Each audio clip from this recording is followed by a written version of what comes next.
सवाल आज का प्रोग्राम में एक बार फिर आप सबका स्वागत है। आज फिर एक बार एक सवाल के साथ जनता के बीच जाएंगे और जनता से उनकी राय जानेंगे। जिस तरह से कल गुपकार की मीटिंग होती है, जी हाँ, ऑल पार्टी मीटिंग कल होती है, जिसमें जम्मू कश्मीर के जो प्रमुख विपक्ष दल के प्रतिनिधि हैं वो इस मीटिंग का हिस्सा लेते हैं और कुछ मुद्दों पर बातचीत की जाती है। जैसे मुद्दा चुनाव का, कि चुनाव आखिरकार डेफर्ड क्यों हुए, या फिर जो व्यवस्थाएं इस समय जम्मू कश्मीर की देखने को मिल पा रही है, इस पर जो है विचार विमर्श जो है वो किया जाता है। और वहीं पे डॉक्टर फारूक अब्दुल्ला जो कि बिल्कुल अंत में एक प्रेस वार्ता कर बताते हैं कि 10 अक्टूबर को एक उग्र प्रदर्शन जो है वो किया जाएगा डिफकॉम के दफ्तर के बाद, और इस मुद्दों को जो है, इन मुद्दों को उठाया जाएगा। वहीं पे जब उनसे सवाल किया गया कि क्या जनता का साथ आपको मिलेगा, तो उन्होंने साफ तौर पर कहा कि दरवाजे खुले हुए हैं, अगर जनता साथ देना चाहे तो बिल्कुल दे सकते हैं।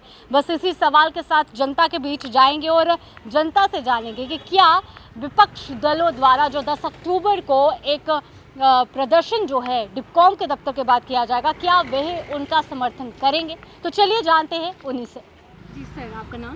प्रीतम शर्मा, सोशल वर्कर। कल गुपकार गठबंधन की मीटिंग होती है, विपक्षी दल सारे मिलकर मीटिंग करते हैं और बिल्कुल अंत में प्रेस वार्ता की जाती है, जिसमें डॉक्टर फारूक अब्दुल्ला ये कहते हैं कि 10 तारीख को एक बड़ा उग्र प्रदर्शन देखने को मिलेगा और डिफकॉम के दफ्तर का घेराव किया जाएगा, क्योंकि उसका मुद्दा जो था वो था चुनावों को आगे शिफ्ट करना। आपका क्या, आप एज जो सिटीजन ऑफ जम्मू कश्मीर, क्या आप समर्थन करेंगे?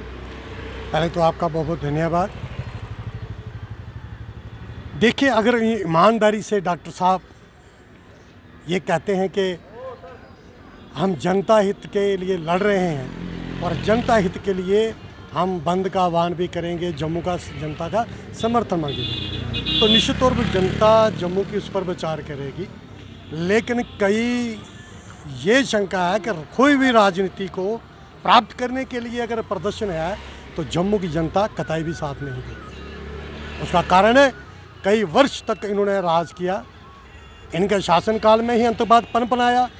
1990 भी जब ये यहाँ स्टेट छोड़ के चले गए थे 99 में, 89 में, तब भी इनका ही शासन था। तो इनकी गलत नीतियों से यहाँ आतंकवाद को बढ़ावा मिला, उनको पनाह मिली, उनको संरक्षण दिया। और आज भी कोई दिन ऐसा नहीं होता जिस दिन वो पाकिस्तान के समर्थन में अपनी बात नहीं करते। ये दोहरे मापदंड नेताओं के यही हमारी स्टेट के लिए सबसे घातक है, क्योंकि कथनी और करनी में चिंता तो जनता की करते हैं, लेकिन प्यार उनके लिए पाकिस्तान के लिए जागता है। ये बड़ा इनके ऊपर प्रश्न चिन्ह लगता है। नेता बहुत बढ़िया है, जम्मू की बड़ी बातें करते हैं, बड़े सेकुलर से बात करते हैं, लेकिन जब बात वहीं पर आती है जम्मू की, तो वो पाकिस्तान को याद आता है कि पाकिस्तान के बात किए बगैर जम्मू कश्मीर में हालत सामान्य नहीं हो सकती। आपने क्या उनके साथ कोई संधि कर रखी है कि अगर पाकिस्तान बात करेंगे तो क्या गारंटी है कि फिर हालत ठीक होंगे? वो तो सीधा मांगते हैं कश्मीर जम्मू हमें दे दो, तो क्या आप उनको देना चाहते हैं? तो फिर बात किस बात की? बात इस बात होनी चाहिए जो इसमें डेवलपमेंट का जो एक प्रोसेस चल रहा है, जो अमन और पीस का जो प्रोसेस चल रहा है, उसको आगे बढ़ाएं। उस पर अगर कोई वो बात करना चाहते हैं, उस पर अगर वो जम्मू जनता के हित की बात करना चाहते हैं, जैसे यहाँ बिजली का क्राइसिस चल रहा है, स्मार्ट मीटरों की जो चर्चा हो रही है, यहाँ अनएम्प्लॉयमेंट की चर्चा है, इलेक्शन नहीं हो रही, ये तो चिंता है। अगर 2017 के बाद इलेक्शन नहीं हो पा रही तो क्यों नहीं हो पा रही? इलेक्शन होनी चाहिए टाइम से। ये तो हमारा भी प्रश्न चिन्ह है केंद्र सरकार और यहाँ के एलजी प्रशासन और इलेक्शन कमीशन के ऊपर। आप किसके दबाव में काम करें? क्या इलेक्शन होनी चाहिए, लोकतंत्र है, और इन लोगों को भी लोकतंत्र के अंतर्गत बात करने का अधिकार है कि वो बात करें, लेकिन अपनी रवैया और अपनी जो उनकी सोच, उनकी जो विचारधारा है, उसे दुरुस्त करें। जिस दिन वो दुरुस्त होगी, जम्मू उनके साथ होगी। जी सर, आपका नाम? माइसेल्फ पवन गुप्ता। सर, जिस तरह से कल गुपकार की एक मीटिंग होती है और चुनाव को लेकर बातें होती हैं, जब व्यवस्थाओं को लेकर बातचीत होती है, वहीं पे डॉक्टर फारूक अब्दुल्ला का ये कहना कि 10 तारीख को उग्र प्रदर्शन किया जाएगा, डिफकॉम का घेराव किया जाएगा, और वहीं पर ये भी बात सामने आई थी कि क्या जनता का साथ आपको मिलेगा, तो उन्होंने कहा कि दरवाजे खुले हुए हैं। As a citizen of Jammu Kashmir, आपका क्या कहना है, आप साथ देंगे? देखिए, ऐसा, we are living in a democratic country, India एक डेमोक्रेटिक बड़ी अच्छी, और नेहरू जी ने भी कहा था democracy can be strong if opposition strong. तो अब यहाँ पे जिस वक्त हालात ये हैं, ईयूटी एडमिनिस्ट्रेशन है, डायरेक्टेड अंडर सेंट्रल गवर्नमेंट, कुछ डिसीजन पे डिसीजन होते जा रहे हैं जो कि पब्लिक के फ़ायदे के लिए नहीं है। तो नेचुरली जब एक रिस्पॉन्सिबिलिटी होती है अपोजिशन की, उनके ऊपर आती है, एक दायित्व है उनका, उनको उजागर करना चाहिए। और तो ये बड़ी अच्छी बात है, ये जो गुपकार गैंग कहें या अपोजिशन जितनी भी है, सारी एक प्लेटफॉर्म पे इकट्ठी होकर सरकार की पॉलिसी के खिलाफ, जो लोगों के हित में नहीं है, उसके खिलाफ ये करने जा रहे हैं प्रोटेस्ट। फॉर एग्जांपल आप कहेंगे कि इलेक्शन थी हाल ही में, जैसे सुप्रीम कोर्ट ने डायरेक्शन दी भाई कभी इलेक्शन करने जा रहे हैं, वहाँ पे उन्होंने हल्फनामा दायर किया और स्टेटमेंट भी दी कि हम जल्दी ही इलेक्शन करने जा रहे हैं। एक तरफ सेंट्रल गवर्नमेंट कहती है कि हमने कश्मीर में बिल्कुल मिलिटेंसी बाइपोर्ट कर दी, पत्थरबाजी बंद कर दी गई है, और हमने ऐसी ऐसी ऐतिहासिक घटना कर दी है G20 जो पूरे वर्ल्ड में दिखा दिया कि यहाँ पे बड़ी अच्छी चीज़ें हो रही है। और दूसरी तरफ जब रिस्पॉन्सिबिलिटी आती है इलेक्शन की, तो आप उससे पार्लियामेंट तो करवा रहे हैं, असेंबली की आज कितने साल हो गए, मैंने कहा ना, फिर डेमोक्रेसी नहीं है।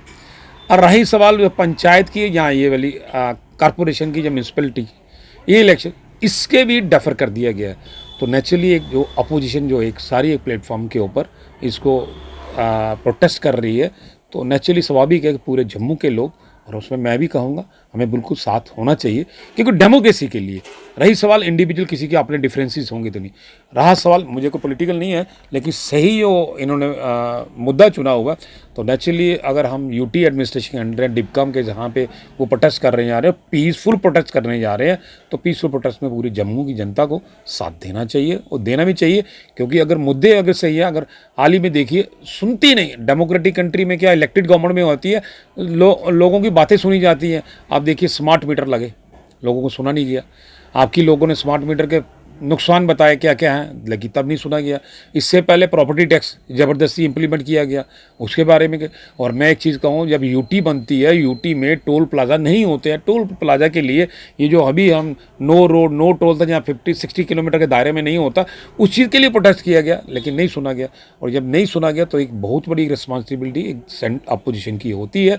जैसे आप देखिए, जब ये बीजेपी गवर्नमेंट ये था ना, ये भी अपोजिशन में होते थे, जब कभी दाम रेट बढ़ते थे तो ये भी एक अपोजिशन का अच्छा रोल करते थे। तो अगर ये अच्छा कर रहे तो हम लोग बिल्कुल उनके साथ हैं। जी सर, आपका नाम? मेरा नाम राजेंद्र शर्मा है जी। सर, जिस तरह से कल गुपकार गठबंधन की मीटिंग होती है, सभी विपक्षी दल वहां पे मौजूद होते हैं और चर्चा होती है चुनावों को लेकर, जिस तरह से व्यवस्थाएं देखने को मिल पा रही है उस पर बातचीत होती है। वहीं पे डॉक्टर फारूक अब्दुल्ला का ये कहना कि 10 तारीख को एक बड़ा उग्र प्रदर्शन देखने को मिलेगा, डिपकॉम के दफ्तर का घेराव होगा।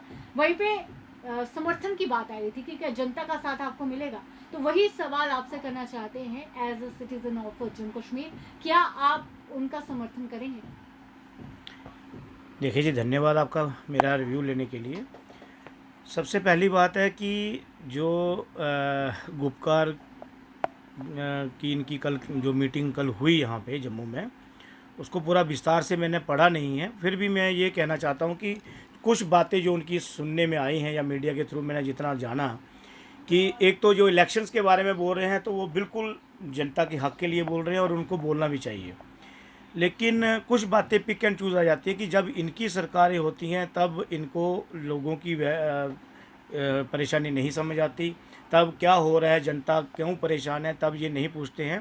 खैर, अब जो है जब बंदा विरोध में होता है या अपोजिशन में होता है तो उसको लगता है कि मैं ज़्यादा अच्छा था, लेकिन फिर भी एक तो इलेक्शंस होनी चाहिए। दूसरा जो मैं ये चाहता हूँ कि ये जो इन्होंने इलेक्शंस यहाँ पोस्टपोन किए, क्योंकि बीजेपी की जो जितनी भी यहाँ पे लीडरशिप है, इनको पता है कि हमारी ग्राउंड जो है वो हिली हुई है। जो इनके यहाँ पे जितने भी डिसीज़न रहे हैं वो जम्मू कश्मीर के विरोध में ही रहे हैं।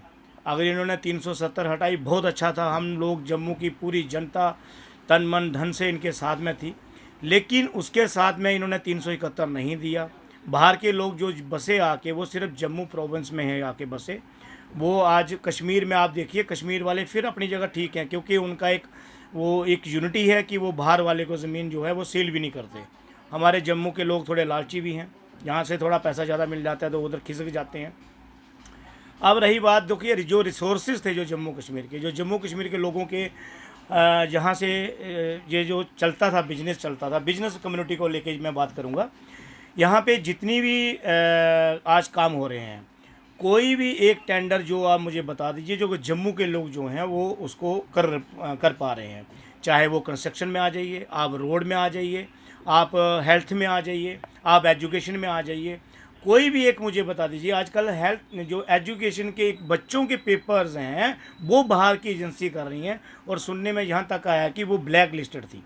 अभी जो पीछे आपके यूपीएससी या यहाँ पे जो सब इंस्पेक्टर्स वगैरह के जो फॉर्म्स वगैरह निकले थे वो भी कोई बाहर की एजेंसी से 2 बार बच्चों के ज़िंदगी के साथ ये जो है गवर्नमेंट जो खिलवाड़ कर रही है। रही बात स्मार्ट मीटर्स की और यहाँ जो ट्रैफिक रूल्स की है, मैं कह रहा हूँ, मैं जस्ट अभी 1 साल से हिंदुस्तान के हर कोने में घूम के आया हूँ, क्योंकि टूरिज़्म से रिलेटेड हूँ तो ट्रेड फेयर्स में जाता हूँ। मैं कह रहा हूँ कि मैंने एक साक्ष्य ये यहाँ पे पाया है कि 1 साल के अंदर जो मैंने देखा पूरे हिंदुस्तान में डिफरेंट करके, वो भी मेट्रो सिटीज़ में, वहाँ पे वो रूल्स एंड रेगुलेशंस नहीं हैं जो हमारे जम्मू में थोपे गए। इवन वही रूल्स एंड रेगुलेशन कश्मीर तक में भी नहीं है।